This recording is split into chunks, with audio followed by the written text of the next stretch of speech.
My girlfriend, a CEO, knew I was bound to a system. If her affection level for me didn't reach a perfect 100, the system would erase me from existence. I endured her cold indifference for 5 years, painstakingly raising her affection level to 99. Then, she handed me a document. You're willing to do anything to stay, so why not donate your heart to Julian? I stared at the papers in my hand, then looked up at Chloe in utter disbelief. Why are you fighting this? Even if you refuse, you can't leave me. The system gave you a mission, and until it's done, you have no choice but to please me. If you just agreed quietly, I might actually feel sorry for you. My affection for you would even go up. Why can't you just be smart about this? Be smart about this? I laughed until tears streamed down my face. Chloe was brilliant, no doubt. With an IQ of 153, she had become a top cardiac surgeon at a remarkably young age. So she treated emotions the same way, quantifying them into cold, hard numbers. She controlled my affection like a lab experiment, doling out minuscule drops of hope to force me into one compromise after another. In that moment, I understood. It wasn't that Chloe disliked me. She was just utterly cold-blooded and heartless.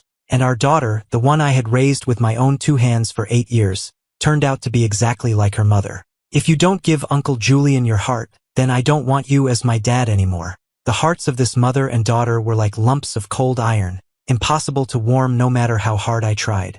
That being the case, I wasn't going to waste another 8 years of my life. I spoke calmly. I've made up my mind. If you want my heart, you can have it. At the same time, I silently addressed the system in my mind. Once this body dies, just give me a new person to win over. Host, are you certain you wish to change your target? If you proceed, you will have no further connection to Chloe, and you will be reborn with a new identity. I'm certain. Having no connection to her sounded perfect. I was done trying to win over Chloe. A flicker of surprise crossed Chloe's face. She hadn't expected me to agree so quickly. She furrowed her brow, sensing something was off about me, but she didn't dwell on it. Come inside and get some rest. As soon as I walked in, our daughter, Lily, tossed something onto the floor in front of me. She looked down at me and demanded, "Bad Daddy, fix this." It was a model car, and from the looks of it, it belonged to Julian's son. I couldn't help but let out a sarcastic laugh. This mother and daughter were so devoted, their affection for Julian even extended to his son. Seeing me laugh, Lily scowled. "I want this fixed by tomorrow. Do it right now." I looked away, my voice cold. I don't know how. The model was intricate with complex parts. Fixing it would take hours, if not days. I had just spent 3 hours freezing outside, and my hands were too cold and stiff to handle such delicate work. Lily flew into a rage. "Why are you so useless? You can't do anything. I promised Leo I'd bring it back to him tomorrow, all fixed. You have to do it today." My voice was ice. "Lily, I'm your father, not your servant." I was rarely so stern with Lily. She had inherited her mother's intelligence, so I never had to worry about her schoolwork. As a result, my role was mostly to be her support system, managing every aspect of her life with meticulous care, from her meals and clothes to her health and well-being. But even with all that, Lily was never satisfied with me. She had grown so accustomed to my devotion that she felt entitled to make any demand, expecting me to serve her without question. I used to put up with it all, but I wasn't going to anymore. Chloe came out of the kitchen. "Let your father rest tonight," she told Lily. "He can fix it tomorrow." In that moment, Chloe seemed to transform back into the image of a caring wife. She tucked a hot water bottle into my arms and reached for my hand. "Don't be angry with a child." I pulled back slightly, avoiding her touch. My voice was steady. "I'm not angry with her. I'm simply informing Lily that I will no longer be her stay-at-home father." Chloe's hand froze in midair before she slowly pulled it back. The silence that followed was thick with an awkwardness that seemed to unnerve her, a vague sense of loss she couldn't quite place. Chloe frowned. She had never seen me act this way. In her mind, I was supposed to scream and shout, blame her, hate her, and then, ultimately, give in. But now, I had skipped all those steps and calmly accepted my fate, as if I didn't care at all. "Let's eat," Chloe said, changing the subject. She brought a tureen of fish soup from the kitchen and ladled the first bowl for me. "Have some soup to warm up. It's your favorite, isn't it?" I stared at the creamy white broth in the bowl.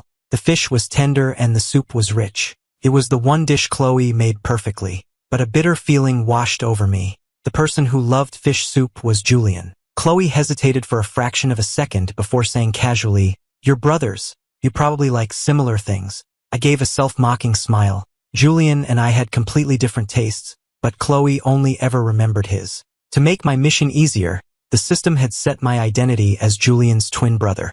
I looked down at the bowl. I hate fish soup.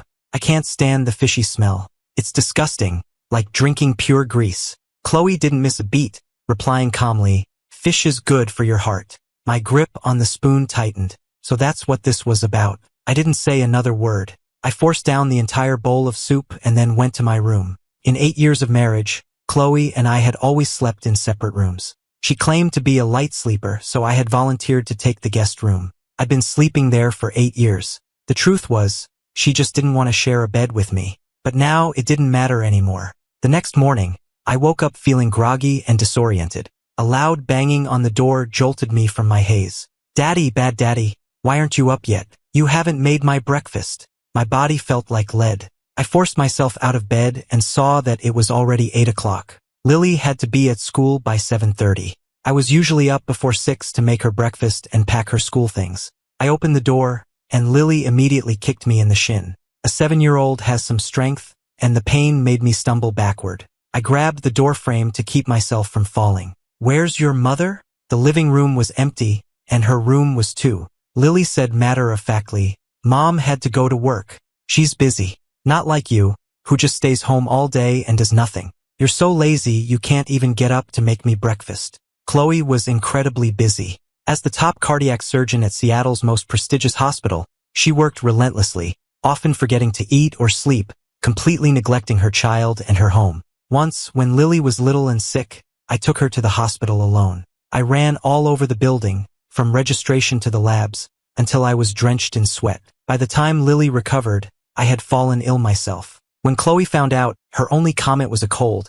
"Next time, just call the nanny for things like that." She had never raised a child, so she couldn't possibly understand the anxiety a parent feels when their kid is sick. A nanny could run errands, but how could I entrust my daughter's comfort and care to a stranger? Chloe didn't understand any of that. She just accused me of making things more difficult than they needed to be. And now Lily felt the same way. "Uncle Julian was right," she said. "You're just a lazy bum. You're not a good father at all." The innocent cruelty of a child's words cuts the deepest. I looked at her, the child I had raised myself. She used to wrap her arms around my neck, call me Daddy, in the sweetest voice, and promise to always be my little girl. How had she become this person? I gave a bitter smile. "Lily, can't you see that I'm sick?" Only then did Lily seem to notice how pale I was. She frowned, her expression a mirror of Chloe's cold indifference. There was no concern in her eyes, only annoyance. "How stupid. Why would you get sick right now? Someone who can't even take care of their own health doesn't deserve to be my father." With that, Lily slung her backpack over her shoulder and left. I stood in the doorway, dizzy and weak, and slowly slid to the floor, leaning against the frame. The door slammed shut. I remained on the floor, thinking with a bitter heart, soon, I won't be your father anymore. I swallowed a couple of cold pills, put on a mask, and took a cab to my office. My team was already waiting for me. "Ethan, you're finally here," my assistant said. "We still haven't finalized the centerpiece for this season's collection. We need your final decision." I took the design sketches she handed me. I had studied art in college and started my career as a designer for a fashion house. A few years later, I launched my own brand. It wasn't a huge company, but it was my life's work, and I was extremely particular about the quality of our designs. This time, however, several of the submitted sketches were terrible. I frowned. How did we end up hiring an intern with this level of skill? My assistant looked uncomfortable. She stammered, Those were drawn by your brother Julian. 3 months ago, Julian had moved back to Seattle with his son after his divorce. Unable to find a job, my parents had pressured me to give him a cushy position at my company. Julian's skills weren't even at an intern's level, let alone qualified for a real designer role. I had refused, of course, but I couldn't hold out against my family's relentless campaign of threats and guilt-tripping. They even showed up at my office to cause a scene. In the end, I had no choice but to give him a position as a designer. And this was the garbage he submitted. "Get rid of these," I told my assistant. "From now on, just pretend to review whatever he turns in. Don't ever bring his work to my desk again. I can't stand looking at it." Then I pulled out a folder of sketches I had been working on. "Take these. Discuss them with the senior designers and see if this is strong enough to be our centerpiece." Her eyes lit up as soon as she saw them. "Ethan, you're being too modest. These are perfect. Everyone here knows the quality of your work." I dismissed it as simple flattery and turned my attention to the rest of my work. After the heart transplant, this body was doomed to die. The system would give me a new body afterward, which meant I probably couldn't keep running this company. It was my life's work, after all. I planned to leave it to my best friend. But before that, I wanted to see my final projects through to the end, to finish my work properly. I worked until 2 in the afternoon before my stomach started to growl, reminding me that I hadn't eaten all day. I was just about to head out for lunch when my office door swung open. It was my father, looking grim. His eyes narrowed when he saw me. "I knew I'd find you here." He strode across the room and ordered curtly, "Come with me to the hospital." I didn't move. This man was my biological father, the same man who had personally thrown me out of the Harrison family. Julian and I were both Harrison sons, but in our parents' eyes, there was only Julian. To them, Julian was the perfect, obedient son, while I was the scheming, malicious one. So when Julian accused me of stealing, my denials were useless. Even when Julian framed me, destroying my reputation and dragging the Harrison family name through the mud, they never suspected him. They just piled all the blame on me. It was my father who had personally stood before a crowd of reporters and announced, "The Harrison family has only one son, Julian. Ethan has been disowned. His actions no longer have any connection to this family." Everyone laughed at me, the pathetic son cast out by his own family. And now here he was again. "Julian's condition has gotten worse. You're going to give him blood." The office was dead silent. I wanted to ask him how, after 7 years, he could stand there and say that to me with such a straight face. What does his life or death have to do with me? My father's face turned pale with rage. "He's your brother."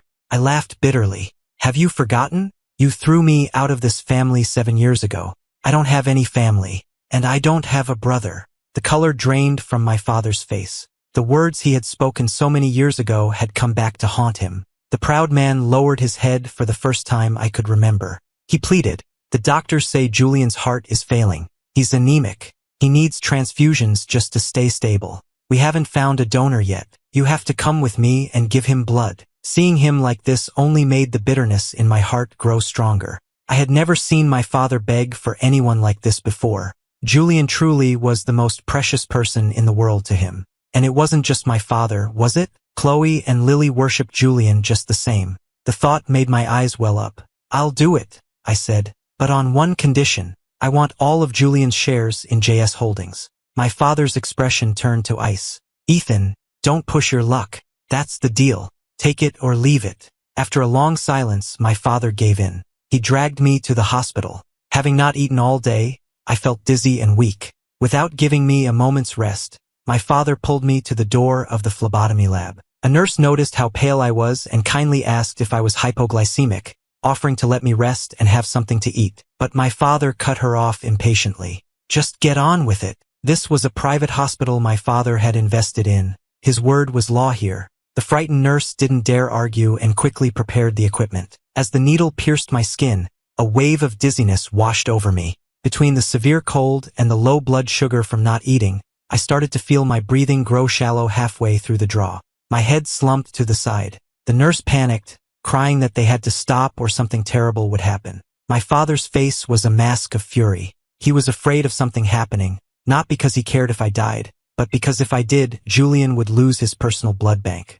"Fine," he snapped. "This will have to do for now." I was helped into a recovery room, but I had already lost consciousness. I don't know how much time passed, but I was jolted awake by a woman bursting into the room. She slapped me hard across the face, her voice a heart-wrenching sob. "This is all your fault," she shrieked. "Stop pretending to be unconscious. That little bit of blood isn't nearly enough." The pain shocked me back to full awareness. I saw my mother's face, puffy and distorted from crying. She grabbed my shirt and started pounding on my chest with her fists. "Why did I have to have 2 of you? If only I just had Julian. You're a curse. You stole his nutrients in the womb and made him be born with a weak heart. And now, when he needs a little of your blood, you put on this pathetic act. Do you want your brother to die?" Her words were daggers, each one piercing my heart. I never cried, but I felt cold tears stream from my eyes. I had heard those same words my entire life. Because we were twins, and because Julian's heart hadn't fully developed, it was all my fault. I had stolen his chance at a healthy life. My entire family despised me. My wife and daughter hated me. I was born guilty. The slaps kept coming until my father finally stepped in and restrained her. My father was surprised to see Chloe standing there. "What are you doing here?" Chloe simply said, "I heard Julian wasn't doing well, so I came to check. But you don't need to worry. I found a heart for him. He's going to be fine." My mother stopped crying instantly. "Really? Where did you find a heart? Is he really going to be okay?" Chloe nodded confidently. "I have my sources. I'll perform the surgery myself. Julian will walk out of this hospital healthy." Hearing the words, "perform the surgery myself," my heart stopped for a second. Then, a grim, unsurprised smile spread across my face. After my mother left, Chloe felt how hot I was. She moved me to a private room and thoughtfully brought me a blanket and some hot water. I lay in the hospital bed while Chloe took my temperature. She frowned when the thermometer read 105.8 degrees. "Why didn't you call me when you realized you had a fever?" I huddled under the blanket and said sarcastically, "The brilliant Dr. Chloe, the miracle worker, probably never considered that standing in a 40-degree hallway for 3 hours might make someone sick. She just didn't care. She didn't care about me, so my health was irrelevant to her. The only thing she had ever cared about was the heart beating inside my chest." Chloe froze for a moment. Then, as if feeling a pang of guilt, she whispered, "I'm sorry." Her voice was so quiet I thought I might have imagined it. Chloe sat on the edge of the bed and took my feverish hand in hers. "I'm sorry," she whispered. "I promise, after this is all over, we'll have a good life together. I'll give you anything you want. I'll love you properly." I didn't look at her. I just quietly pulled my hand away. After a night on an 4 drip, I felt a little better the next day. Chloe didn't go to her own hospital. She stayed with me, bringing me some pills. The medicine was bitter, and I grimaced as I swallowed it. Chloe handed me a glass of orange juice. "How long will it take for me to get over this?" Chloe answered, "A normal cold usually clears up in a week. Your fever is pretty high, so it might take around 10 days. So, will that delay the transplant for Julian?" I asked the question so casually, as if I were talking about something insignificant. Chloe looked at me with a complicated expression, a sudden realization that she couldn't read me at all. She didn't answer right away. I went on, "It doesn't matter if I'm still sick, does it? Once you take my heart out, I'll be dead anyway. What difference does a cold make?" The words were brutal, but I delivered them with a calm detachment that was like a blade itself. For some reason, Chloe looked deeply uncomfortable. She insisted, "I will make sure you are perfectly healthy when you go into that operating room." Healthy going in and dead coming out? I didn't understand the point of her insistence. My father walked into the room holding a share transfer agreement. He threw the thick folder, and it hit me in the face. His voice was frigid. "Just like you wanted. All of Julian's shares are now yours. Half of them were originally mine, and half were Julian's. Together, it was 30% of the company, enough to secure a seat on the board." I was satisfied. I signed the document. After everyone else had left, I called my lawyer. "I need you to draw up my will." The lawyer arrived with my friend, Ken. When Ken saw me lying in the bed, pale and gaunt, he exploded with anger. "Those bastards! They're all a bunch of bastards. How could they do this to you? I'm going to go give them a piece of my mind." I stopped him. During my time trying to win over Chloe, I hadn't met many good people, but Ken was an exception. He was always firmly in my corner. No matter what happened to me, he was always the first one to offer help. Besides Chloe, Ken was the only other person who knew about the system. I told him everything, including my plan to change my mission target. "So you're finally getting rid of that toxic woman, Chloe?" I nodded. Ken jumped to his feet, beaming. "That's fantastic. The system finally did something right. You should have dumped her ages ago. Let her see what it feels like." His enthusiasm made me smile. I turned to the lawyer. "I want to leave all my shares of JS Holdings, and the company itself, to Ken. Any remaining cash should be donated to children's charities." The lawyer didn't seem surprised, but he asked, as procedure required, "And your family? Are you leaving them nothing?" Ken's eyes grew red. "I'll just be holding it for you. When you come back with your new identity, I'll give it all back. You have to promise you'll come back." I nodded. Just then, Chloe walked in. "Come back from where?" Her gaze was sharp and suspicious.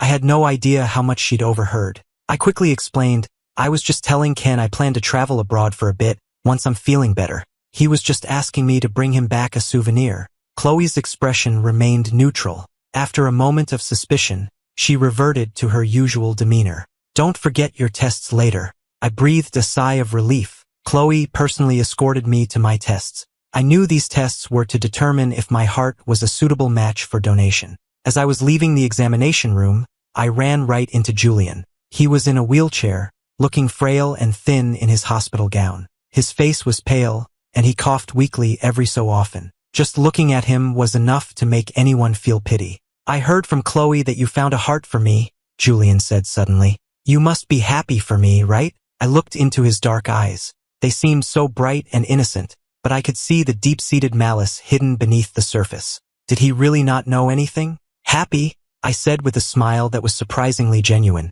I'm very happy. Not getting the angry reaction he'd expected, Julian looked a little disappointed. He casually raised his hand. You've always held a grudge against me. I almost thought you wouldn't want me to have this surgery. On the ring finger of that hand, a man's wedding band was clearly visible. It was a perfect match to the one Chloe wore. I didn't pretend not to see it. I stared right at it. Julian noticed my stare and quickly slipped the ring off. Oh, sorry.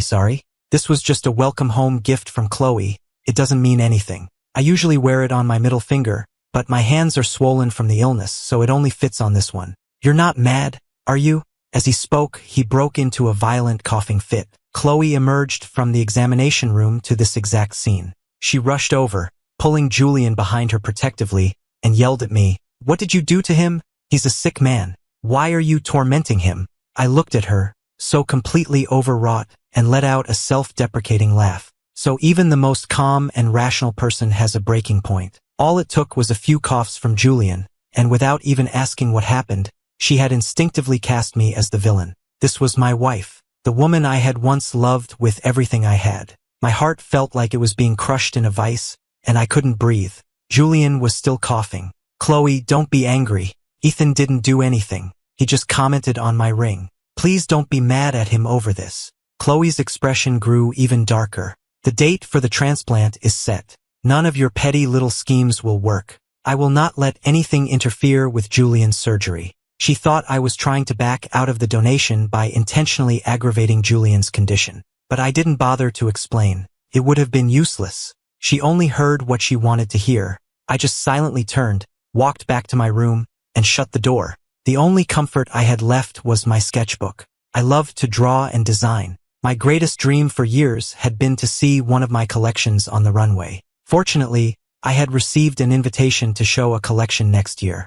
Unfortunately, I probably wouldn't live to see it, so I wanted to finish the designs before the surgery. At least I could fulfill that one last wish. As I was sketching and making changes, the medication started to kick in. Feeling drowsy, I set my sketchbook on the bedside table and fell into a deep sleep. When I woke up, I heard a rustling sound. I saw a little boy scribbling all over my designs with a pencil. The sketches I had worked so hard on were now completely ruined. I shot up in bed, grabbing the boy's hand. What are you doing? The boy jumped, startled. He looked up, and I saw a face that was the spitting image of Julian. It was his son, Leo. You're a bad man, he cried. You upset my daddy, so I'm punishing you. Leo started wailing, his shrill voice like nails on a chalkboard. Seeing my life's work destroyed, I was so furious I didn't care that he was just a child. Who told you you could touch my sketchbook? Haven't your parents taught you not to touch things that don't belong to you? Leo's crying intensified into screams. Help! The bad man is hitting me. Help! Aunt Chloe! Help me! Grandpa! A moment later, my father and Chloe burst into the room and shoved me aside. Their combined force sent me crashing against the headboard. A sharp pain shot through my skull and my vision swam. Lily saw Leo's tear-streaked face and the red mark on his wrist, and she turned and punched me twice. Bad daddy! Why did you hurt Leo? Leo was sobbing uncontrollably. I saw the uncle sleeping, so I just wanted to put a blanket on him, he whimpered. I don't know what I did wrong, but he started hitting me. I was so scared. I thought he was going to kill me. Hearing this, my father exploded. Ethan, have you lost your mind? You attacked a child. I said nothing. I lowered my head and touched my scalp. My fingers came away wet and sticky with blood. My father didn't even notice. He just continued to rage. Is this how I raised you? To attack a child? My face was ashen. I looked up at them. If I told you I didn't touch him, would you believe me? Would any of you? Chloe's voice was like ice. Ethan, stop lying. We all saw what happened. It was her way of telling me to stop being stubborn and just apologize. I let out a low, hollow laugh and looked at the child, who was still crying while sneaking glances at me. Fine, I said. I hit him. No one was going to believe me anyway. My father, enraged, raised his hand to strike me. Chloe quickly intervened. I knew she was only worried about damaging my heart. With the surgery date set, she couldn't risk any damage to the merchandise. Chloe ushered my furious father out of the room, leaving just the two of us and Lily. Chloe's face was a cold mask. It was just a few pieces of paper. Why would you lose control like that? Was it really worth it? Was it worth it? The words hit me like a physical blow. Just a few pieces of paper? That was my work, my passion, the thing I loved most in this world, and to her it was just a few pieces of paper. I suddenly found the whole situation absurd, and I started to laugh, a broken, desperate sound that soon turned to tears. I finally understood just how insignificant I was to all of them. I clutched my chest, feeling a real, physical ache. I guess when you're truly heartbroken, your heart really does ache. Chloe's expression changed. She rushed to my side, grabbing my arm. What's wrong? Calm down. Take a deep breath. It's not a big deal, is it? We can just forget about it. Breathe. I said, take a deep breath. I couldn't take it anymore. I shoved her away. Get out. All of you, just get out. Not daring to provoke me further, Chloe turned and left, her face a grim mask. That evening, once I had calmed down, Chloe came to me with an announcement. The surgery is scheduled for 10 days from now. I didn't react. Chloe continued, I wanted to wait until you were fully recovered, but you're being too difficult. Your instability is a risk. 10 days is the best we can do. I just nodded calmly, as if accepting my fate. Her expression seemed to soften. After a moment of silence, she said, I'll be performing the surgery myself. You'll be under anesthesia. You won't feel a thing. I detected a rare note of concern in her voice. I looked up at her, my face pale and drawn. And I suppose I should thank you for that? Chloe was speechless. I had lost so much weight that my cheeks were hollow and my lips were colorless. Lying there in bed, I could feel the last flicker of defiance in my heart. Chloe, I asked, have you ever considered that I might actually die after the surgery? She flinched. For the first time, I saw a flicker of genuine panic in her eyes as she stood frozen in place. But she quickly regained her composure.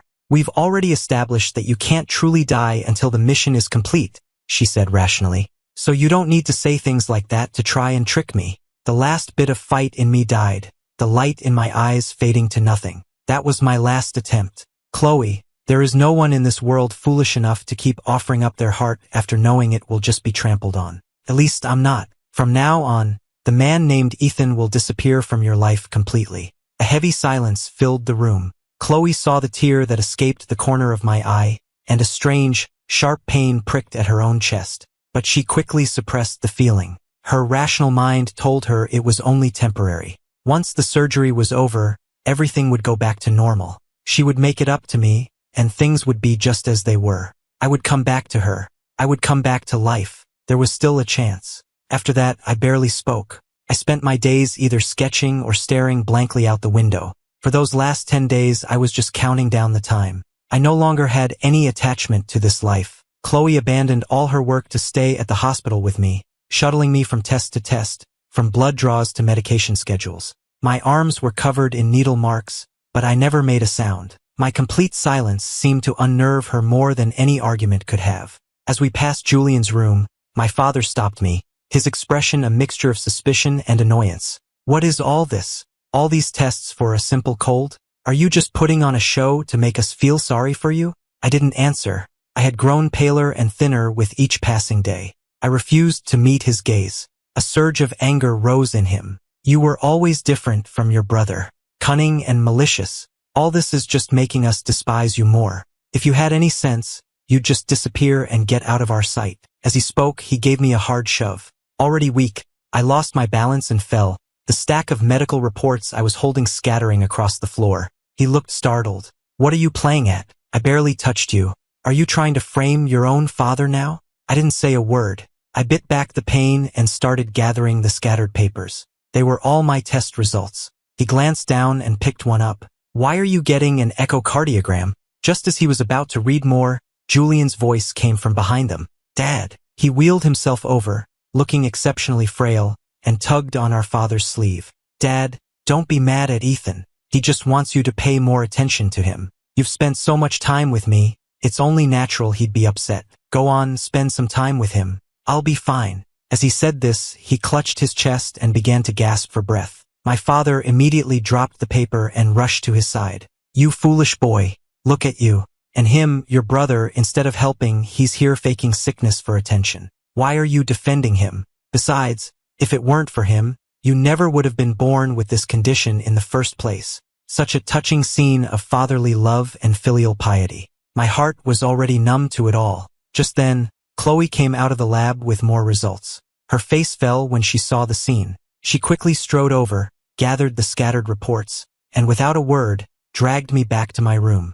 The moment we were inside, she threw the stack of papers at me. Her voice was heavy with accusation. You did that on purpose, didn't you? You dropped those papers in front of Julian so he would see them.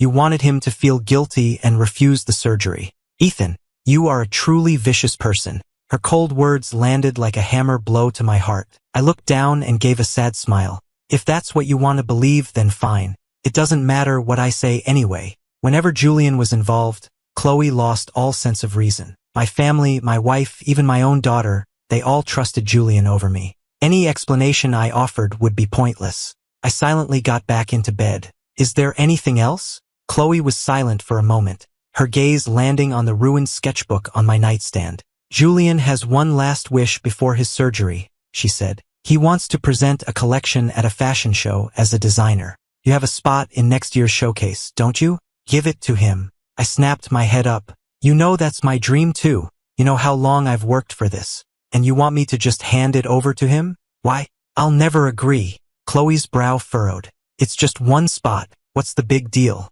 Julian isn't like you. He's terrified of the surgery, and he just wants to fulfill this one small dream before it happens. Can't you do this one thing for him as his brother? My fists clenched at my sides. How could she speak of it so dismissively, as if everything I had ever worked for meant nothing? If Julian wanted it, I was expected to hand it over. I had already agreed to give him my heart. Now he wanted to steal my life's work as well? I demanded, my eyes burning. Chloe seemed taken aback. From the hallway, we heard Julian's choked sobs. If you won't do this for me, then I won't have the surgery. It's so risky. What if I don't wake up? I just want this one little thing. If you can't even give me that, then I might as well just die. My father immediately rushed to his side. Don't say that, you foolish boy. Of course, we'll do it. I promise. Then he strode back to me and commanded, you will give the spot to your brother. His tone left no room for argument. I held my ground. The invitation was for me. It's my collection. My father's face contorted with rage. Julian is your brother. Can you stop being so selfish for once? Do you want to be the reason he dies? My eyes burned with tears, but I lowered my head and stood my ground. My father hissed, fine, fine. He pulled out his phone. You won't listen, will you? Then you can say goodbye to that pathetic little company of yours. Believe me, I can make one call and start a hostile takeover right now. You care so much about your life's work? Well, you'd better decide what's more important, your entire company or one little fashion show. I froze, staring at him in disbelief. This was my father, always knowing exactly where to twist the knife to make me bleed, to force me to surrender. My fists clenched so tightly my knuckles turned white. I knew it wasn't an empty threat. He could and would do it. Chloe chimed in, you can always get another spot in a future show. Just let Julian have this one. Don't be so stubborn. Tears streamed down my face, but I started to laugh. I looked at them, the people who were supposed to be my family, my wife, my child, all of them siding with Julian. Fine, I said. He can have it. I looked from one face to the next. Are you all satisfied now? A collective sigh of relief went through the room as they all turned to smile at Julian. I was the only one who tilted my head back and closed my eyes, letting the tears fall freely as the last spark of light inside me was extinguished. That night, Chloe brought me a bowl of seafood chowder. It used to be my favorite, and the aroma was rich, but I had no appetite. I just lay in bed, numb. In the trash can lay the tattered remains of my sketchbook, which I had torn apart myself. Chloe held a spoonful of the chowder to my lips, but I remained motionless, turning my head away. After a long silence, Chloe set the bowl down. Fine, eat it yourself. The room fell silent once more. I looked at the bowl on the table, then swept it off into the trash can. The next day, I saw Julian waiting for me in the hall, a triumphant smirk on his face. "What good is all your talent?" he gloated. "The opportunity still ends up being mine. It doesn't matter how hard you work, it's all for nothing. Anything I want, Mom, Dad, even Chloe will hand it to me on a silver platter. You've never known what that's like, have you?" He let out a laugh, a sound filled with a chilling, malicious glee.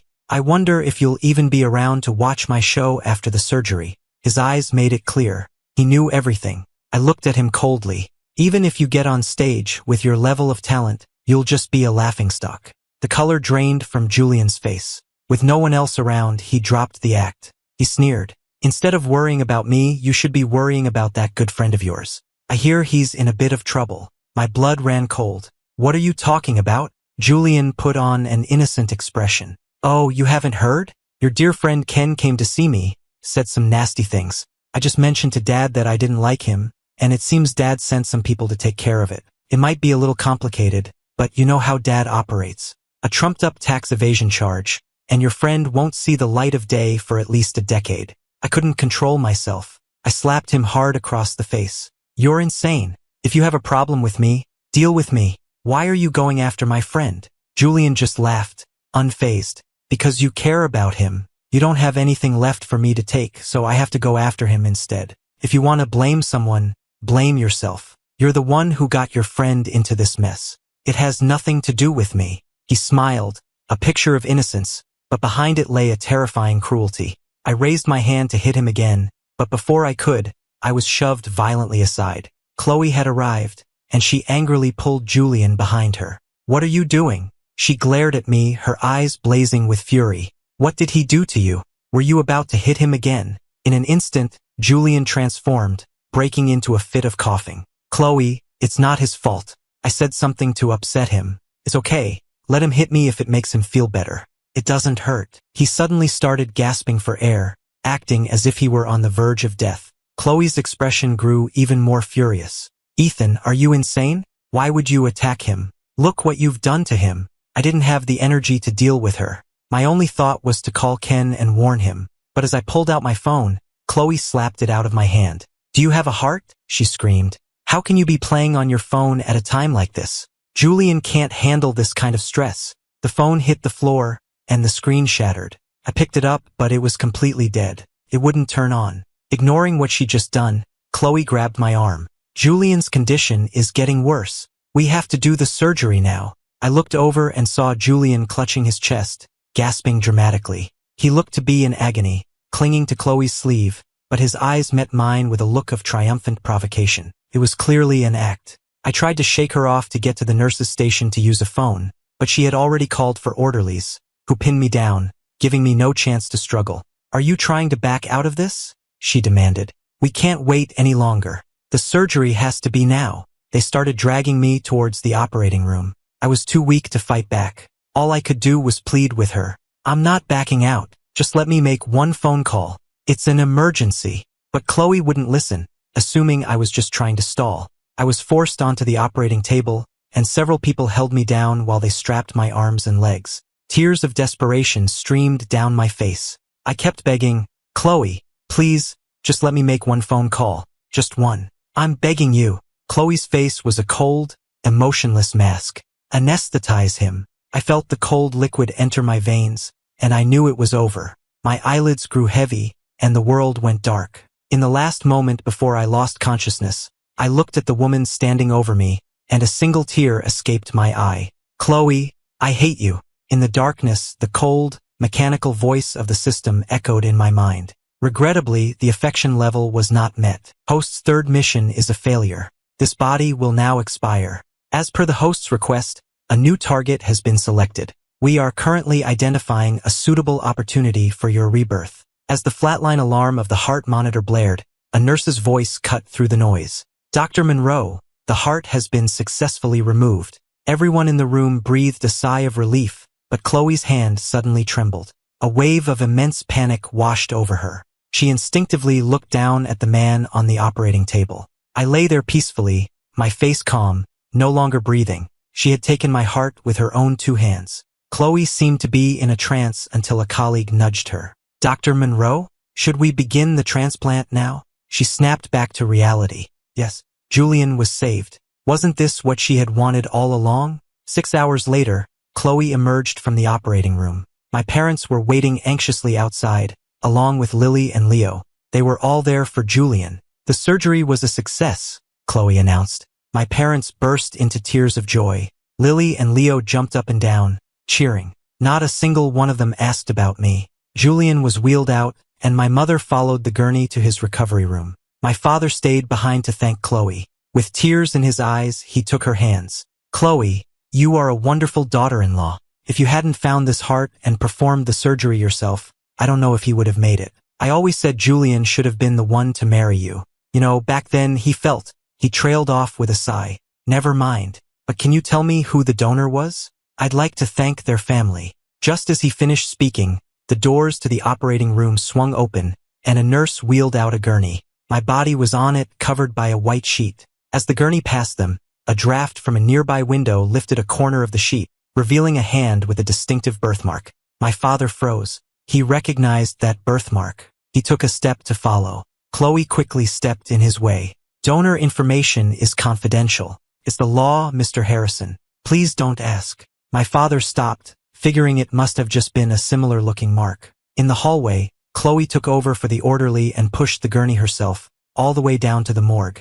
Inside the cold, sterile room, she lifted the sheet. She looked down at my pale face and the gruesome incision that ran down my chest. Even though she believed it wasn't a true death, seeing my cold, lifeless body lying there made her heart ache with a sudden, sharp pain. It felt too real, and a delayed wave of grief washed over her. She took my hand, her voice a self-reassuring whisper. It's okay. You'll come back. You love me too much not to come back. And even if you didn't want to, the system won't let you leave me until the mission is complete. She leaned down, resting her forehead against my cold one, and whispered, when you come back, we'll start over. We'll have a good life, okay? The old me would have gently stroked her face and promised her anything. But now she was met with only silence. Based on her past experience, I should have returned within 3 days. I would have a new body, a new identity. And Chloe was confident that no matter what I looked like or who I became, she would be able to recognize me the moment I reappeared in her life. When she left the morgue, she saw Lily standing there. She was standing in the doorway, peering inside, her expression uneasy. Is Daddy dead? Chloe simply replied, he'll be back in a few days. Lily didn't say anything. She walked into the morgue and pulled back the sheet. Even though she had been warned, the sight made her face pale. Her eyes instantly reddened, and then she turned and ran without a word. In his room, Julian was slowly waking from the anesthesia. He touched his chest, a look of confusion on his face. Am I normal now? Chloe nodded. Tears of gratitude streamed down Julian's face. He looked at my parents. Dad, Mom, Chloe, thank you. Thank you all so much. The room was filled with a palpable sense of joy. Julian wiped his eyes and suddenly asked, where's Ethan? Now that I'm better, he must be so happy. I want to tell him the good news. Chloe's expression flickered. My father snorted. Who knows where he ran off to?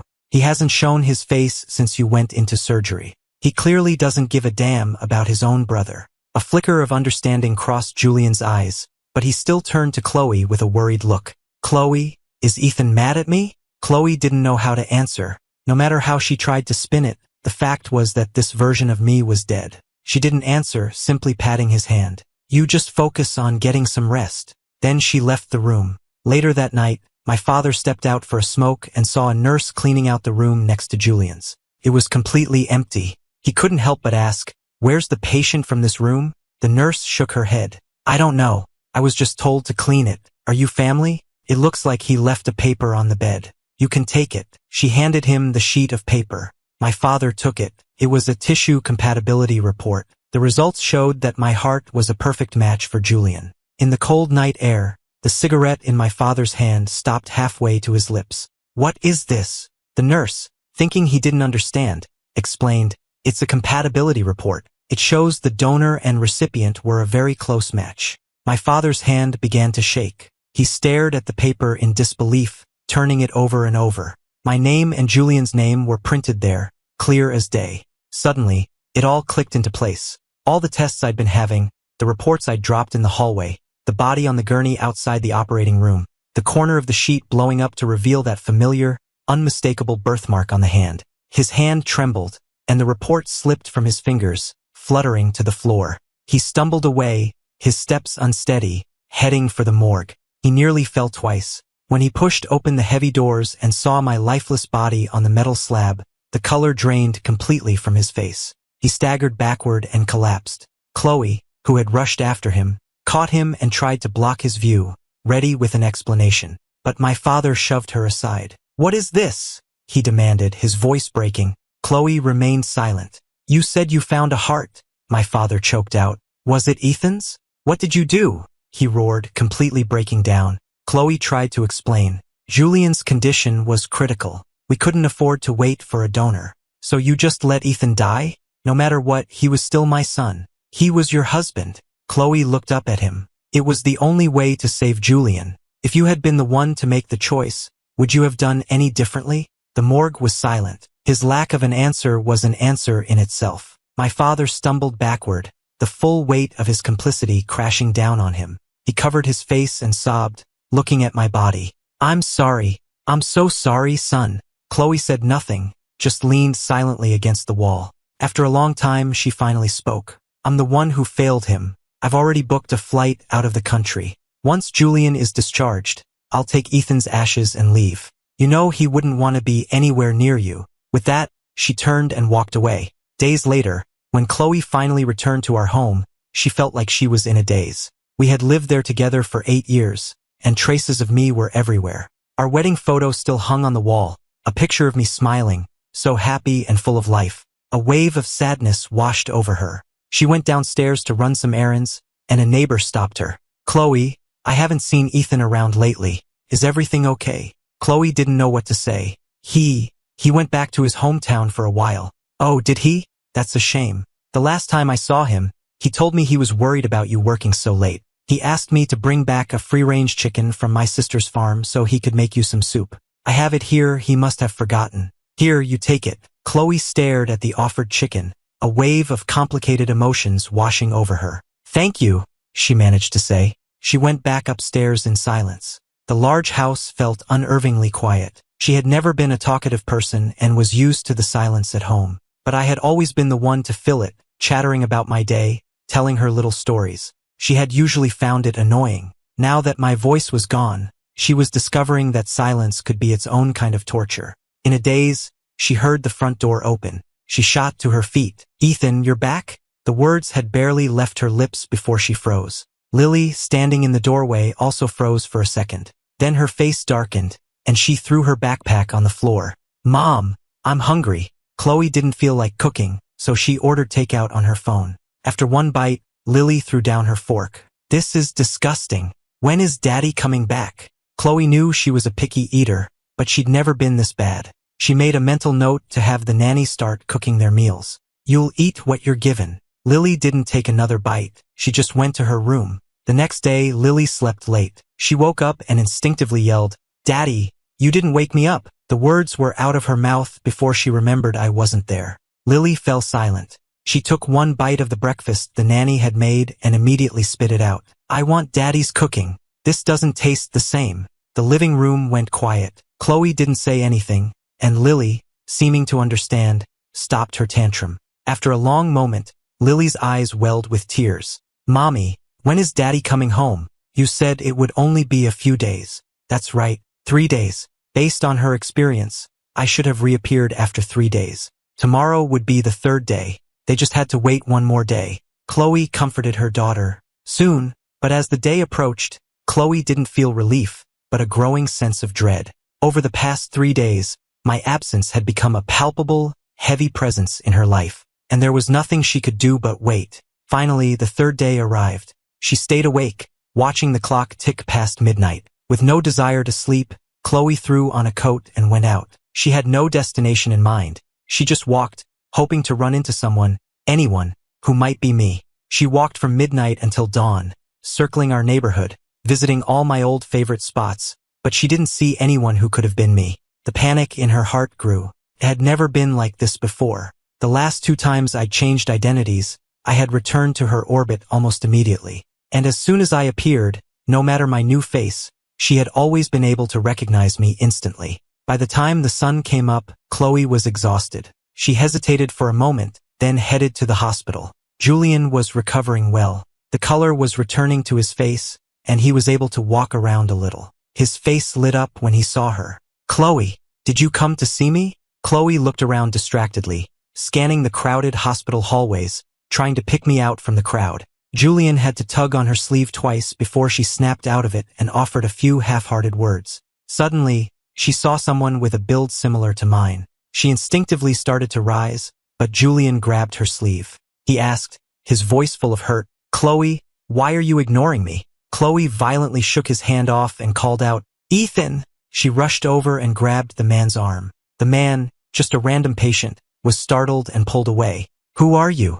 It was like a bucket of ice water had been dumped on her head. Chloe stood there, stunned, watching the man walk away. Where was he? Why hadn't he come back? My mother rushed over, her face a mask of disapproval. "Chloe, what is wrong with you? Julian just got out of surgery. Are you trying to give him a heart attack?"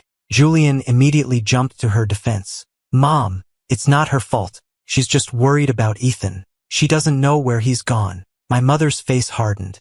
"Who cares where he is? He didn't even bother to show up for your surgery. For all I care, he can drop dead somewhere." At her words, Chloe's eyes flashed red with fury. "Shut up." My mother was taken aback. She had never seen Chloe like this before. Was I wrong? Has Ethan shown his face even once since Julian's surgery? He's a selfish, cold-hearted monster.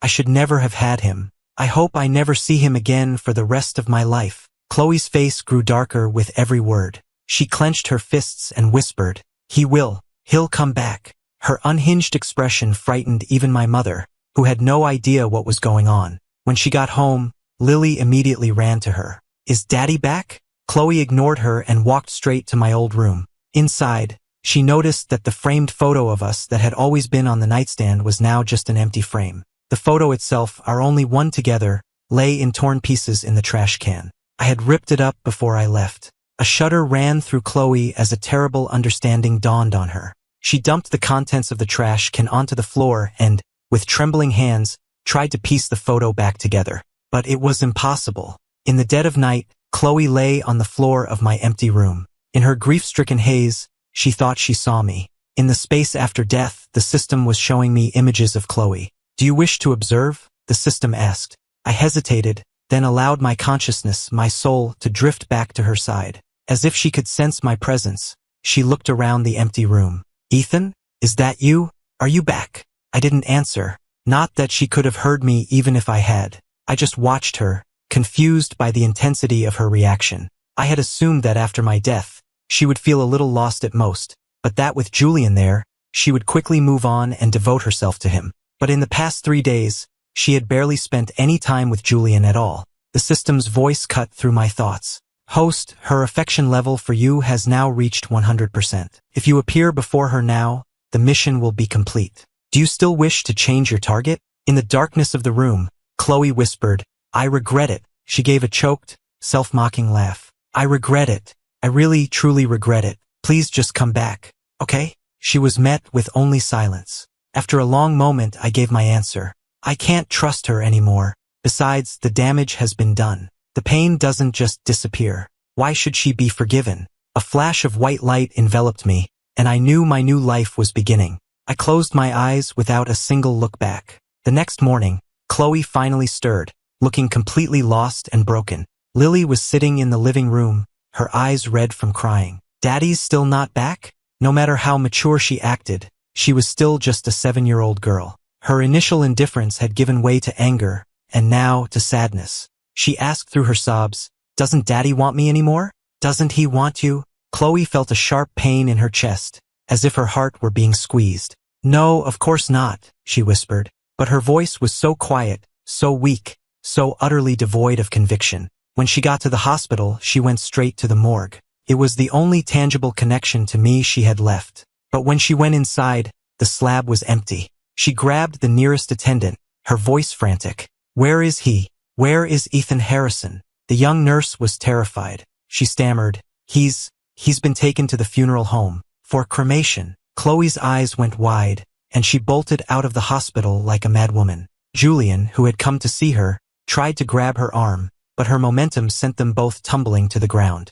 "Chloe!" he yelled after her. Chloe's frantic pace faltered. She looked at Julian, her eyes a storm of conflict and pain. "Chloe, what's gotten into you?" Julian asked. She didn't answer. After a long, agonizing moment of hesitation, she turned and ran. By the time she reached the hospital entrance, Ken was there with staff from the funeral home, loading my body into a hearse. Chloe suddenly charged forward, shoving them aside. "Get away from him! Who told you you could touch him?" Ken, his eyes red and swollen, glared at her. "Ethan is dead. Are you going to deny him even a moment of peace?" Chloe flinched, then shook her head frantically. "No, he's not dead. He's coming back." She had no idea how to get me back, so she clung to the desperate, irrational hope that if she could just keep my body, a miracle might happen. Ken couldn't take it anymore. He slapped her hard across the face. "What right do you have to say that? Why do you think he's lying here in the first place? It's because of you. So stop this pathetic act." His words were like daggers. Chloe trembled, her head bowed as she choked back sobs. She couldn't argue. My mother came up behind them, confused. "What is all this? Why are you making a scene at the hospital entrance?" Then she noticed the hearse and the body bag inside. Since it was zipped up, she didn't know it was me. She just wrinkled her nose in distaste and turned back to Chloe. "Julian isn't feeling well. He wanted you to take a look at him. Why aren't you with him? And here I was thinking you were such a good girl, even thinking Julian should have married you." Ken let out a cold laugh. "Stealing your older son's wife for your younger son. You're a real mother of the year." The biting sarcasm made my mother's face flush with anger. "I remember you now. You're Ethan's friend, aren't you? This is a family matter. It has nothing to do with you. And where the hell has Ethan been all this time? Hiding and sending you to make a scene for him? You go tell him that if he's got any guts, he can just drop dead and never come back." Ken's eyes were blazing with fury. He turned to Chloe, his voice dripping with sarcasm. "Looks like you've been putting on quite a performance." My mother didn't understand what he meant.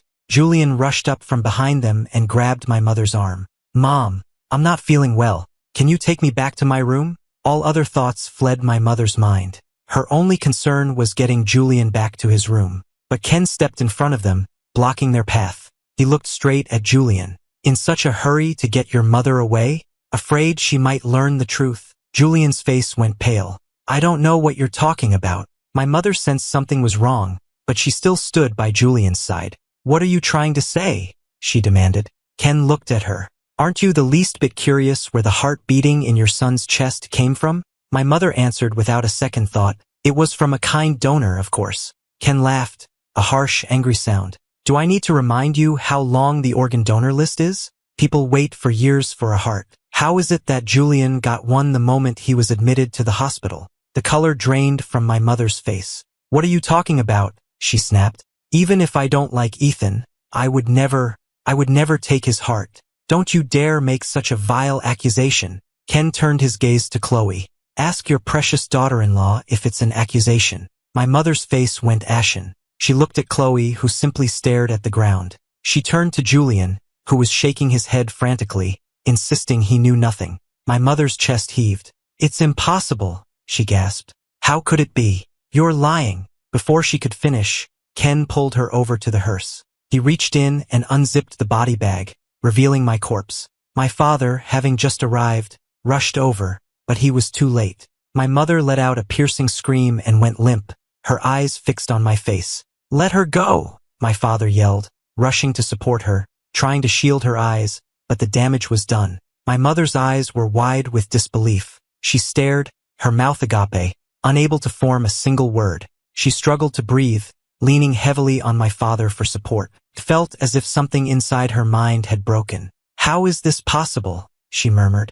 "How could this be?" Ken's voice was cold steel. "Take a good, long look. Julian's life was bought with the life of your other son." The words were a fatal blow. My mother let out a grief-stricken wail and collapsed. Julian looked no better than she did. Ken walked towards him, and Julian scrambled backward in terror until his back hit the wall. "I didn't know," he stammered. "I swear, I didn't know anything." "Still acting. You're still putting on this act." Ken looked like he wanted to tear Julian's face off, but that would be letting him off too easy. He looked Julian straight in the eye. "Do you think you've won? You are the reason Ethan is dead." From now on, your parents, your son, everyone will know that. You will always be a murderer. You will never be able to escape what you've done, and no one will ever look at you the same way again." For the first time, genuine, soul-deep terror appeared on Julian's face. His legs gave out and he crumpled to the pavement. Seeing his collapse, Ken turned, helped load my body into the hearse, and then turned to the shell-shocked Chloe. "I've already arranged for Ethan's burial. You will never find his grave. Don't you ever dare try to visit it. The sight of you would defile it." Chloe stood frozen, as if her very soul had been ripped from her body. Was he really not coming back? She couldn't believe it. She looked around wildly, ignoring the stares of the onlookers, and screamed at the empty air, "You have a system. You're not supposed to be able to leave until the mission is done." "Why? System, answer me. Why didn't he come back this time?" People passing by just stared, thinking she was insane. Even Julian looked at her with fear. "Chloe," he began cautiously. Chloe suddenly shoved him away. Her eyes were bloodshot as she stared at the spot on Julian's chest where his new heart was. Inside him, Ethan's heart was beating. It was all because of him. If it hadn't been for this surgery, Ethan would still be here. None of this would have happened. She had never felt a regret so deep and all-consuming. Julian was terrified and scrambled backward. He felt as if she were looking at him with the intent to rip that very heart out of his chest. Back in his room, Julian was pale and trembling. My mother had regained consciousness but was still in a state of shock. As she looked at Julian lying in the bed, she suddenly whispered, "Ethan." Julian's face fell. He trembled for a moment, then said in a low, desperate voice, "It's all my fault. I'm the one who killed him. I'll give him his heart back. I'll trade my life for his." With that, he grabbed a fruit knife from the bedside table and held it to his own chest. My father lunged forward and stopped him. But my mother, who had always doted on him, just watched with cold, empty eyes. "Ethan is already dead," she said, her voice flat. "Who are you putting on this show for?" Julian froze. His mother had never spoken to him like that in his entire life. He was discovering just how sharp those cold words could be when they were directed at him. My father, his own eyes red, added, "That is Ethan's heart. You can harm any other part of your body, but you will not harm that heart." Julian stared at them in disbelief. The two people who had loved him most in the world had turned on him. He was now in the position I had once occupied. In his panic, he saw Chloe standing in the doorway. "Chloe, you too? Do you blame me for my brother's death? But I didn't know anything. Why is everyone blaming me?" His eyes filled with tears of self-pity. Before, everyone in the room would have rushed to comfort him. Now no one moved a muscle. Chloe just looked at him and asked quietly, "Did you really not know?" Julian had been abandoned by them all. My mother no longer had any interest in staying by Julian's side. She spent her days in a daze and was sent home the next day. My father, too, could no longer bring himself to watch over Julian, making excuses about work to stay away. Chloe's mental state deteriorated rapidly. She refused to believe I was truly gone. She spent her days searching for me, searching for any sign of the system, desperate for an answer. Finally, a friend of hers, unable to watch her waste away, dragged her out for a drink. And there, across the street, standing under a lamppost, she saw a man whose every gesture, every movement, was an exact echo of mine. Chloe shot to her feet and ran out of the bar without a second thought. A car screeched to a halt just inches from her. Her friend had pulled her back just in time. But when she looked again, the man was gone. Panicked, not caring if it had been real or a hallucination, she darted across the street to find him. At that very moment, I was living my new life as Evan Shepherd. I had a new, younger body. I was sitting in a coffee shop, waiting to meet my new mission target, who also happened to be my arranged fiancé in this life. The system had told me this mission would be an easy one, as compensation for the last. But before my fiancé arrived, a figure appeared in front of my table, and I froze. Ethan. Chloe had followed the ghost she'd seen all the way to this coffee shop. When she saw me sitting by the window, all the pent-up grief and longing of the past weeks came pouring out, and she threw her arms around me. I went rigid. Then, I quickly pushed her away. "I'm sorry," I said. "I don't know you." Since getting my new body, I hadn't seen Chloe, nor had I made any effort to keep up with what had happened to her.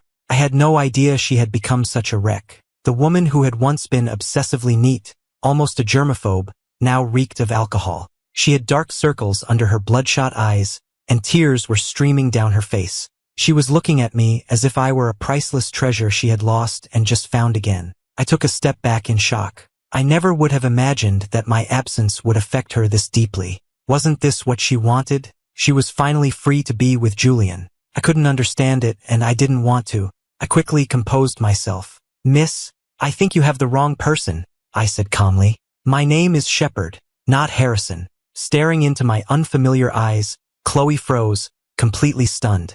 How could it be? She couldn't be mistaken. Just moments ago, through the window, she had seen the way I sat, the way I held my coffee cup. Even my smallest mannerisms were identical to Ethan's. How could it not be him? While she hesitated, I stood up to leave. She rushed after me but was intercepted by the bodyguards who had been waiting nearby. I got into the waiting car, my expression cold and distant. "I'm sorry, but I really don't know you. Please stop following me." The door closed, shutting out the world. I leaned back against the seat and rubbed my temples. System, how did she find me? The system explained that she had been searching for me constantly, frequenting crowded places in the hope of increasing her chances of running into me. I was speechless for a moment, then I sighed. If this had happened in my past life, knowing she cared this much would have made me ecstatic. Now, I just felt that her delayed affection was worth less than nothing. It was too late for regrets. When I got home, my new mother, Mrs. Shepard, rushed to greet me at the door.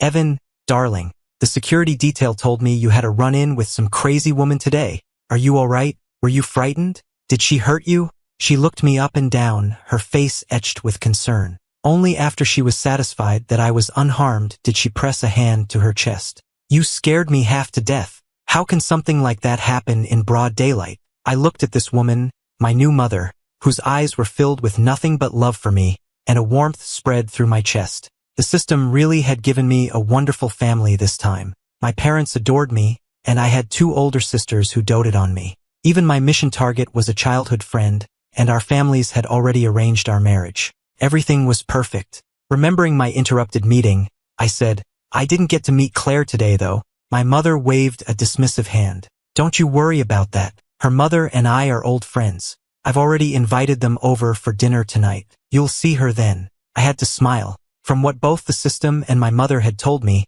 Claire was a wonderful person. This mission was going to be a breeze. Meanwhile, a dejected Chloe returned home and began mobilizing all her resources to find me. It wasn't long before my old father got back to her. "Chloe, that man is Evan Shepard, the heir to the Shepard fortune. Why are you looking for him?" Chloe stared at the photo of me, her fingers trembling. "No," she insisted. "That's Ethan." My old father was startled, thinking she had finally lost her mind. He was about to try and reason with her, but she had already hung up. 3 days later, I attended a charity gala as an invited guest. By my side was Claire, looking stunning in a mermaid gown, her smile radiant. Our appearance together served as an unofficial confirmation of the rumors that the Shepard and Grant families were planning to merge through marriage. All eyes were on us, with murmurs of what a handsome couple we made. But in a dark corner of the room, Chloe watched us, her eyes red with unshed tears. She refused to believe that the man standing there wasn't me. She downed the drink in her hand in one gulp and started walking towards me. I had just had a few drinks, and feeling a bit warm, I stepped out onto a balcony for some fresh air, and there was Chloe walking right towards me. The alcohol buzz vanished instantly. I straightened my posture. She looked much more put together than she had a few days ago. She had clearly come prepared. She walked up to me and said politely, "Mr. Shepard." I gave a polite nod in return. Her eyes never left my face. "You look a great deal like someone I used to know, Mr. Shepard." The cool night air was sobering. "And who might that be?" I asked. "My husband." I couldn't help but smile.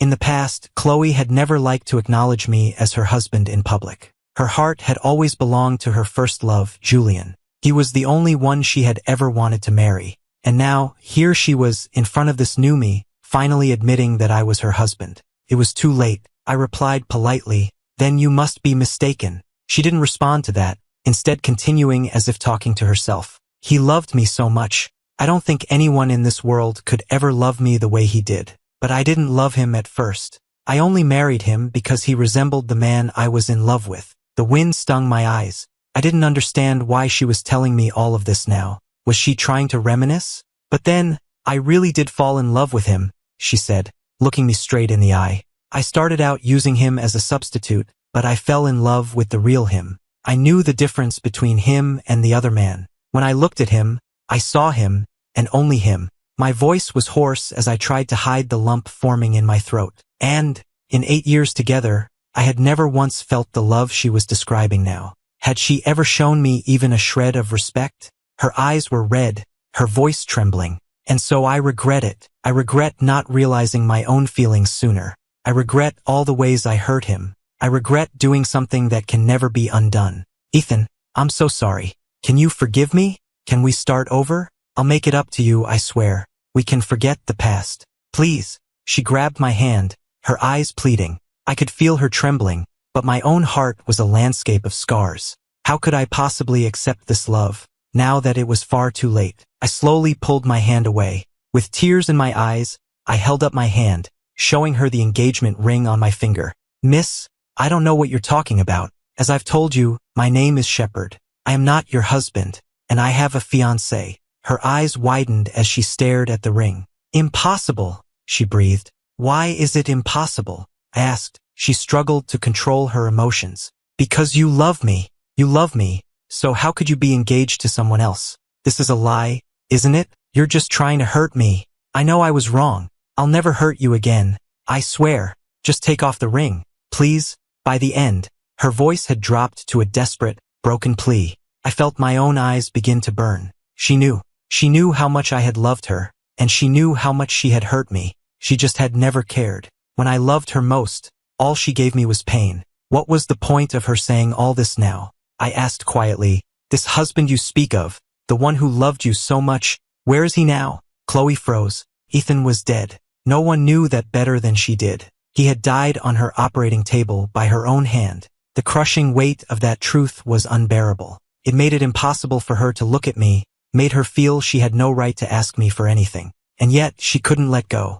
I hurt him, she whispered, and now I regret it more than anything. I just want his forgiveness. Please, tell me, how can I earn his forgiveness? As she spoke, she looked as if she might shatter into a million pieces. The balcony door opened, and Claire stepped out. She took in the tense atmosphere. Is everything all right? Seeing her, I immediately broke into a relaxed smile. I put my arm around Claire's waist, right in front of Chloe. This young lady mistook me for her husband, I explained. She was just asking for advice. She hurt him badly, and now she wants to know if he could ever forgive her. What do you think, Claire? Should he forgive her? Claire looked at me for a long moment, then turned her gaze to Chloe. If a woman truly loves a man, she would never be able to hurt him. And once the damage is done, she loses the right to ask for forgiveness. You can't turn back time. A person who hurts the one they claim to love is incapable of love, and doesn't deserve to be loved in return. Every word was exactly what I had wanted to say. I looked at Chloe. Do you understand now, Miss Monroe? You can't unring a bell. If you truly can't let him go, then the best thing you can do is raise your child well. That's the only way you can honor his memory. If there was one remaining tie to my old life, it was Lily. I had raised her after all, but not even for her could I return to that life of pain. I had to start my new life, to completely sever the chains of my past. With that, I took Claire's hand and led her away. When we reached the dessert table, I looked at Claire. After a moment's hesitation, I asked, "Are you sure you don't want to ask me about that?" Claire just smiled calmly and placed a small piece of cake on my plate. "You'll tell me when you're ready. There's no point in me pushing you. Besides, I trust you." She held the plate out to me, her expression sincere. "Whenever you're ready to talk about it, I'll be ready to listen." I looked at her, took the cake, and said suddenly, "Claire, let's get married." The wedding date was set quickly. I was one step closer to my new life. The Harrison household, meanwhile, was shrouded in a deathly gloom. Julian had been discharged from the hospital, but he was miserable. A heavy, oppressive silence hung over the house at all hours. My old mother would often just sit and stare at a photograph of me for hours. One day, she went into my old room and began to dust the few belongings of mine that were left. I had never had many possessions in that house. When they threw me out, I took what I could, and my mother had had the rest thrown away. A few forgotten items had been tossed into a storage closet. After my death, she had retrieved them, carefully placing them back where they used to be. She even had the room redecorated to look exactly as it had when I was a boy, as if I still lived there. Julian watched her, his heart filled with a bitter resentment. He went to the doorway of my old room. "Mom," he said, his voice hoarse, come downstairs and eat something, she replied, her voice cold and distant. I'm not hungry. Julian rushed to her side and knelt before her. It's all my fault, Mom. Please don't punish yourself. I'm the one who wronged Ethan, but you have to eat. But she shoved him away and slapped him hard across the face. It is your fault, she screamed, her voice raw with grief. If it weren't for you, Ethan would still be alive. My Ethan. Julian stumbled to the floor, clutching his cheek in disbelief. His mother had never laid a hand on him before, and now she had hit him for me. Julian finally snapped. What does it have to do with me? He yelled. I didn't perform the surgery. It wasn't my idea. Weren't you the ones who always said my heart condition was his fault? So what if he gave me his heart? He owed me. I'm supposed to be your favorite. Why are you hitting me and screaming at me for that worthless piece of trash? My mother's face flushed with rage, and she gasped for air. My father, who had just gotten home, heard the shouting and rushed in. He helped my mother to her feet and then kicked Julian. You ungrateful brat. We spoiled you rotten. No matter what, Ethan was your brother. He died for you. What right do you have to say such things? Julian stared at them, his face a mask of disbelief. He tried his old trick, clutching his chest and gasping for air, but this time, he was met only with my father's cold stare. Your condition is cured, my father said flatly. You have Ethan's heart now. He's perfectly healthy. Who do you think you're fooling with that act? The expression on Julian's face twisted into a mask of pure hatred. This wasn't how it was supposed to go. After the surgery, he was supposed to have everything. His parents' undivided love, Chloe's affection. But instead, he had lost it all. Why had it all gone so wrong? Julian seethed with resentment, his fists clenched at his sides. Meanwhile, news of the impending marriage between the Shepherd and Grant families spread quickly through the city's elite circles. When Chloe heard the news, her eyes were red-rimmed. Though she rarely drank, she went to a bar and drank herself into a stupor, eventually collapsing on the floor, murmuring my name and the words, I'm sorry. In the home that had once been filled with my voice, there was now only silence. On the day of our engagement party, Claire and I stood side by side, accepting the congratulations of our guests. I made the rounds, toasting with the guests, but after a while, I started to feel a bit overwhelmed. I excused myself to Claire and headed for a quiet lounge to take a break. The moment I stepped into the lounge, a small figure threw their arms around me. Daddy! It was Lily. She was a world away from the cold, arrogant girl I remembered. Her eyes were red, and she clung to my jacket as if she was terrified I would vanish. Daddy, don't you want me anymore? Seeing her, an instinctive pang of pain went through my heart. She was my child, after all. I sighed, pulling out a handkerchief to wipe her tears. I straightened her rumpled dress, then looked up to see Chloe standing there. Is this how you've been taking care of her? Her shoes are scuffed, her dress isn't warm enough for the weather, and her hair looks like it hasn't been washed in days. And she's lost so much weight. Seeing that I was finally acknowledging my past, a flicker of hope lit up in Chloe's eyes. I'm not good at these things. You were always the one who took care of her. She can't live without you. I just looked at her in silence. I already knew why she had brought Lily here. She was trying to use our daughter to tie me to her. But I had already made up my mind to leave the past behind. I looked down at Lily and spoke gently. You're a smart girl, and you're very capable. You can take care of yourself, even without your daddy. Lily burst into tears. No, I don't want to, she sobbed. You're my daddy, aren't you?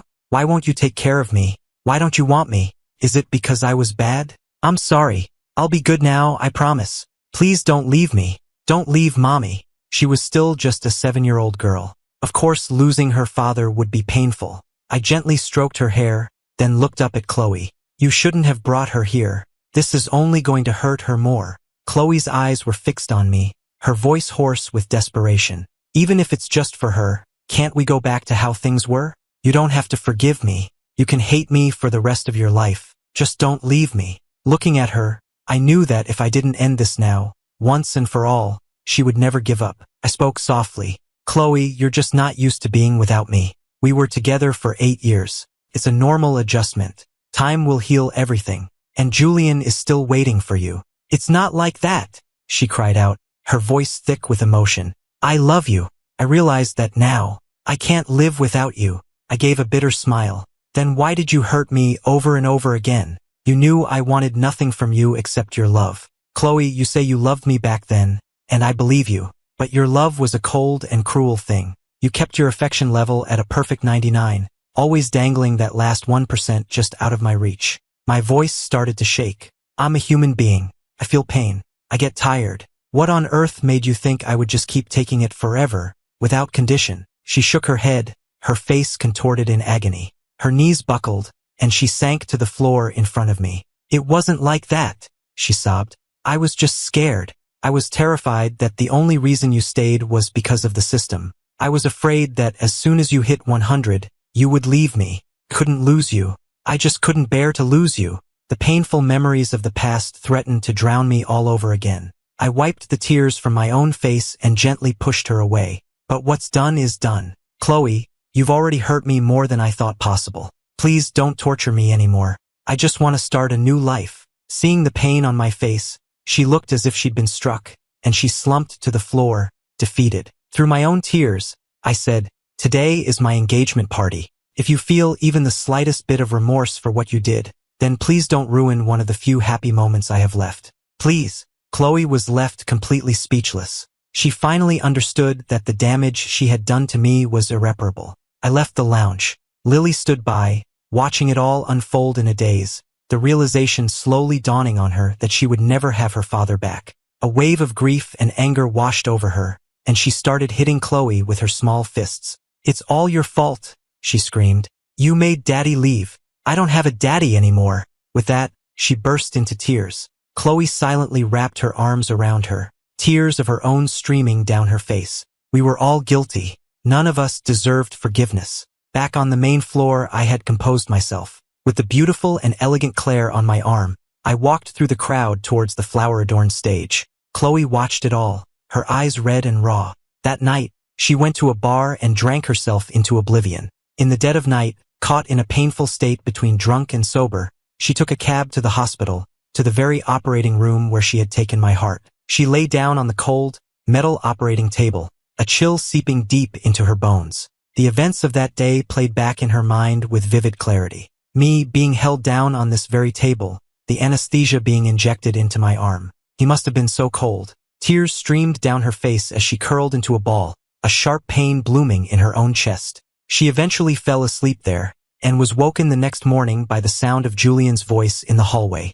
They're all insane. Every single one of them. All because of Ethan. They've all turned against me. What did I do wrong? Chloe was the one who cut out his heart, so why is everyone blaming me? I actually thought she was in love with me. I was even considering giving her a chance. And now she blames me. And my parents are just as crazy. They used to hate that bastard more than anyone. Now that he's dead, suddenly I'm the villain. Julian was at the hospital for a follow-up appointment, and he had found an empty corridor to vent his frustrations to a friend over the phone. And Chloe, lying in the operating room, heard every single word. The voice on the other end of the line was flippant. Come on, don't act so innocent. You got a brand new, healthy body out of the deal. What's more valuable than that? And be honest, did you really not know it was your brother's heart before the surgery? Chloe's heart stopped. Julian let out a cold laugh. I'm not an idiot. There was no donor for months, and then suddenly one just appears? Of course I knew. I just pretended I didn't. How else was I supposed to maintain my innocent act? Besides, I wanted his heart. He coughed. His life was worthless anyway. He owed me. He should have given me his heart. This whole situation is just so annoying. The words had barely left his mouth when the door to the operating room flew open and Chloe stormed out. Julian jumped, startled. Seeing her, his first instinct was to run, but she grabbed him before he could move. What did you just say? Julian's face was white. Nothing. Chloe, you must have misheard me. Her expression was murderous. You knew from the very beginning that I was going to use Ethan's heart? You knew everything. Julian's face was ashen, but he still tried to play dumb. I don't know what you're talking about, but she saw right through him. It was all an act, she screamed, her voice filled with rage. Your feelings for me were an act. Your weakness was an act. You've been lying to all of us this whole time, and I hurt Ethan. For you. I can't believe. She started to laugh, a bitter, self-loathing sound, as if she had just been told the cruelest joke in the world. What had she done? Seeing the look in her eyes, Julian turned and fled the hospital. Chloe stood there in a daze for a moment. Then, a thought struck her, and she ran to her office. She pulled all of Julian's medical records and began to go through them, line by line. Suddenly, she burst into hysterical laughter, the sound of a woman who had completely lost her mind. Then she raised her hand and slapped herself hard across the face. There, in his old medical records, it was written in black and white. His heart condition had never been life-threatening. It was he who, against direct medical advice, had gone skydiving, causing his condition to deteriorate to the point where he needed a transplant. And even then, it hadn't been an immediate life-or-death emergency. In the hospital, he had deliberately faked the severity of his symptoms, even skipping his medication, all to worsen his condition and expedite the surgery. Because he knew that no matter what, Chloe would find a solution for him. And she had taken my heart. The realization hit her with the force of a physical blow. She deserved this, to be so thoroughly deceived by such a person,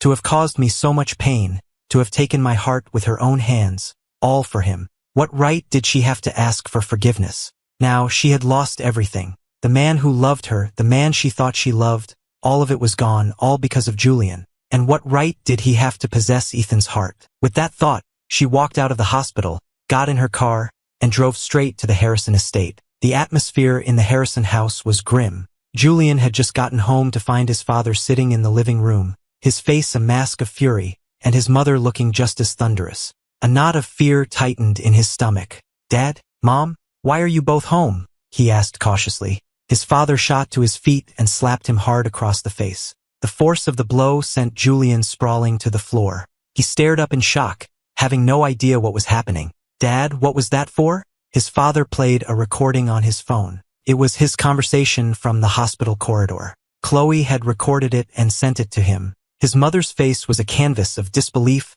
pain, and disgust. "We always thought you were the good one," she choked out. "But it was all an act. You lied to your own parents. You murdered your own brother. You took his life." She pointed a trembling finger at him, her voice breaking with sobs. Julian knew the jig was up. "What does it have to do with me?" he screamed, his eyes red with defiance. "I didn't kill him. You're the ones who threw him out of the family. Chloe is the one who took his heart. I didn't do anything. I'm the innocent one here. Weren't you the ones who hated him? Weren't you the ones who wished he would just die? Well, now he's dead, and you're not happy? You think you're such great parents." His father's face turned purple with rage. He clutched his chest, swaying on his feet. But Julian didn't care. "You're the ones who told me my whole life that my weak heart was his fault," he spat, his eyes blazing. "That he owed me. Mom, didn't you always say you wished you'd only had me? Well, now he's dead, and his heart is inside me. Can't you just pretend that's what happened? That you only ever had one son?" He didn't understand what had happened to them. They had never been like this before. His words struck his mother like a physical blow. She froze, staring at him. In that moment, she finally understood the terrible power of her own words, how they had come back to haunt her. "It's my fault," she whispered, sinking to her knees. She clutched the photo of me to her chest, her body racked with sobs. "I'm the one who taught you this. I failed as a mother. I killed my own son." As the tears fell, she seemed to age decades in an instant. When Chloe arrived, she found a scene of utter chaos. Her old father-in-law convulsing on the floor, her mother-in-law sobbing uncontrollably, and Julian watching it all with a cold, detached expression. He was about to walk out when Chloe blocked his path. "Why did you do it?" Julian, still furious, shoved her aside. "Who harmed him? You did. I didn't do anything. All of you trying to pin the blame on me, but you're the selfish, hypocritical, vicious ones. You should be thanking me. If it weren't for me, he'd be nothing but a pile of ashes by now. At least this way, a piece of him is still alive. His heart is still beating inside me." Chloe stumbled backward, a low, hollow laugh escaping her lips. She didn't argue with him. "You're right," she said, her voice dripping with self-loathing. "I am selfish and hypocritical and vicious. I'm the one who destroyed him. But what right does someone like you have to carry his heart?" With that, she grabbed a heavy vase from a nearby table and smashed it over Julian's head. He collapsed to the floor, dazed. Chloe lunged at him, her hands closing around his throat. He struggled, gasping for air, but his body, still weak from the surgery, was no match for her. His limbs went limp and he was powerless to fight back. The arrogance was gone from his eyes, replaced by pure terror. "I was wrong," he choked out. "I shouldn't have said those things. I didn't mean it." His eyes widened in horror.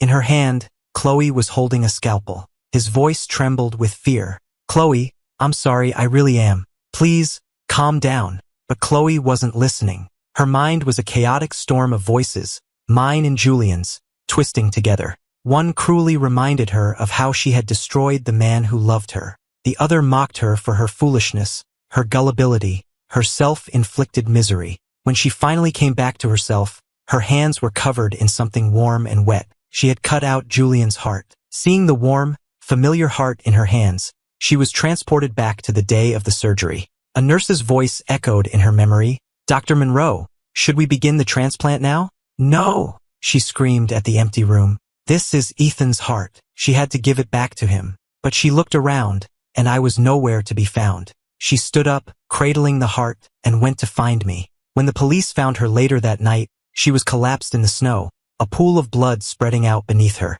Back at the estate, her father-in-law had suffered a massive stroke, and her mother-in-law had collapsed from shock. The subsequent investigation uncovered a scandal of illegal organ harvesting that shocked the entire city of Seattle. The story was trending on Twitter within hours. I didn't hear about any of it until 3 days later. After my last encounter with Chloe, I had turned off my phone, trying to disconnect from the outside world and avoid being dragged back into my past. But I ended up hearing from my new father, Mr. Shepard, that JS Holdings had gone bankrupt. After Chloe's arrest, the story of how the Harrison family had sacrificed one son for another became public knowledge. The public outcry was immense. The hospital owned by JS Holdings was shut down, and everyone involved was arrested. The company's stock plummeted, and it declared bankruptcy soon after. My old father, due to the delay in getting medical attention after his stroke, was left partially paralyzed, his face twisted, confined to a bed, and completely dependent on others for his basic needs. My old mother had a complete mental breakdown. She spent her days clutching my photograph, refusing to let it go. The great Harrison dynasty had fallen. Leo, now fatherless, was taken back overseas by his mother. Chloe was diagnosed with schizophrenia and committed to a psychiatric hospital. The once brilliant, untouchable surgeon was now a patient, locked away from the world. Her downfall was the talk of the town. When I visited the psychiatric hospital, I found Chloe in a catatonic state. She was gaunt, her cheeks hollowed out, her hair cropped short. The vibrant, confident woman I once knew was gone. When she saw me, her vacant eyes suddenly focused. You look like someone I used to know. Who is that? I asked. My husband. But I hurt him. He'll never forgive me. Not in this lifetime. Then she began to laugh and cry at the same time, repeating over and over, he'll never forgive me. As I left, I took one last look at her. Our 8 years of history of love and hate were finally over. I didn't hate her anymore. I just hoped she would forget me so we could both start over. On my way out, I stopped by a local children's home. After Chloe was institutionalized, Lily had been placed in their care. In the director's office, I made a substantial donation to the home. From the window, I watched Lily playing in the yard below. Unlike the other children, she was sitting by herself, drawing in a sketchbook. The director sighed. She's still adjusting. It's difficult for new children. But our staff is wonderful, and we have a great track record. We have several children on the spectrum here who have thrived. As he spoke, a few other children approached Lily. What are you drawing? One of them asked. Can we draw with you? The old Lily would have ignored them, but this time, after a moment's hesitation, she nodded. I watched them for a long time. The Shepherd Corporation will be making an annual donation to this home from now on, I told the director, and I'll stop by from time to check in on her. Please take good care of her for me. The director readily agreed. As I was leaving, he asked, aren't you going to go down and see her? I thought for a moment, then shook my head. No, it's better this way. The past would only complicate things. As long as I know she's doing well here, that's enough for me. It's time for both of us to move on. We would go our separate ways and live our separate lives.